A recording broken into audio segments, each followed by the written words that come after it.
Arriving on consoles long after the final game was released on PC in 2015, Harebrained Schemes' Shadowrun Trilogy remains the perfect RPG for gamers with no time for RPGs.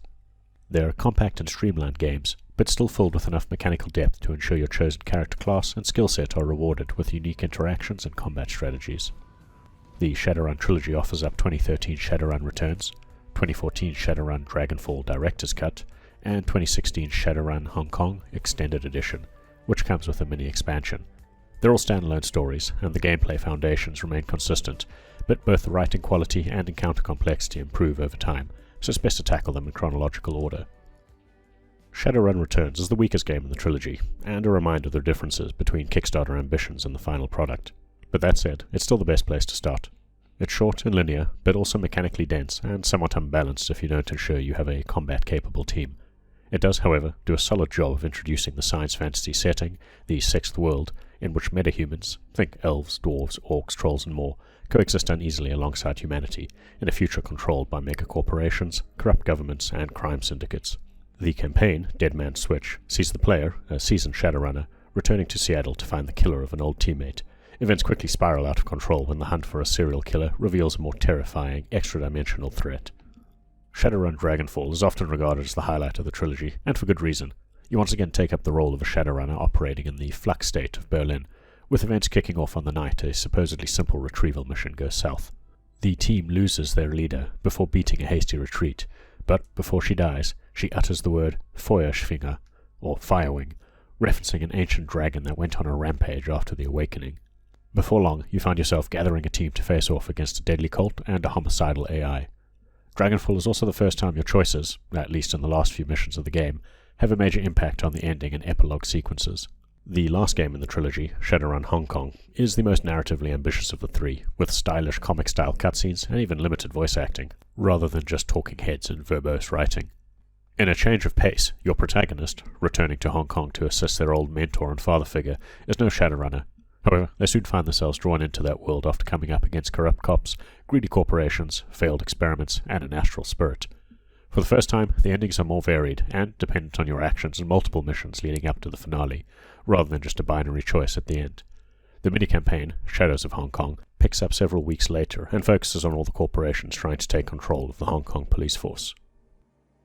Now, as these games have developed in brisk succession over 3 years, it's easy to discuss the gameplay without breaking it down game by game. They share identical foundations, albeit with some minor gameplay tweaks and improved encounter balance in the sequels. They're all fast-paced experiences that offer the complexity of a traditional big-budget RPG, but ditch the often lethargic pacing and reliance on grinding to improve characters.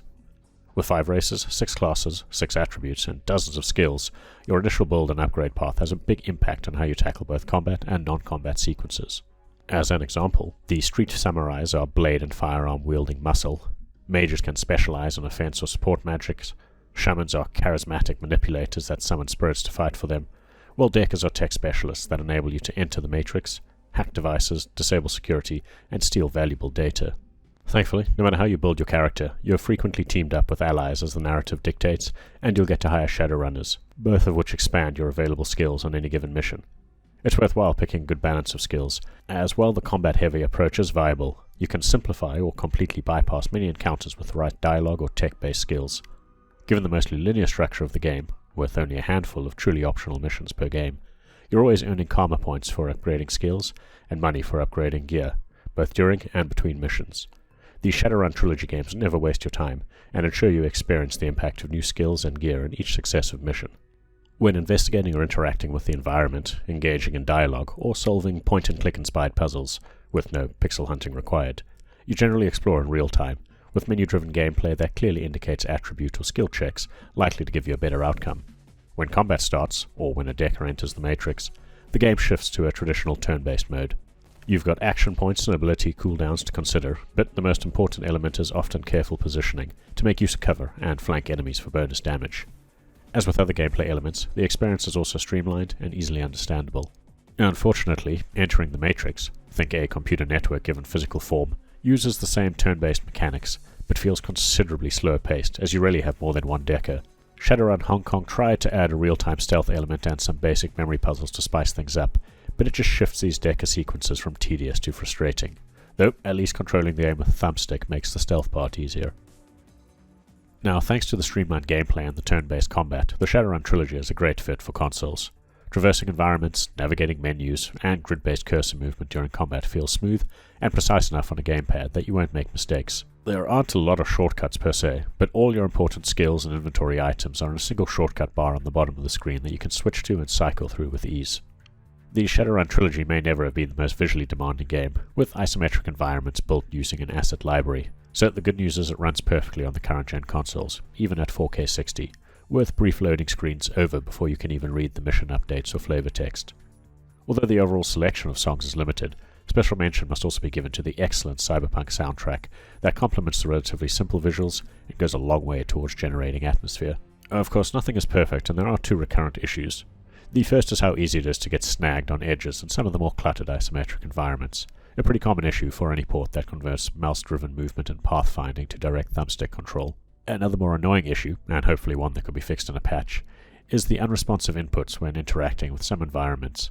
It's far from a game-breaking issue, but you'll sometimes have to wriggle around your character or repeatedly jam the interaction button to get them to open a door, pick up an item, or investigate a clue. Despite those gamepad-related quirks, the Shadowrun Trilogy is an impressive and impressively priced package of 3 compact but mechanically engaging RPGs for console players. They're streamlined and mostly linear experiences. You can complete returns in about 10 hours, Dragonfall and Hong Kong in 20 hours apiece, but there's plenty of replay value in the myriad of classes, abilities, and quest solutions on offer.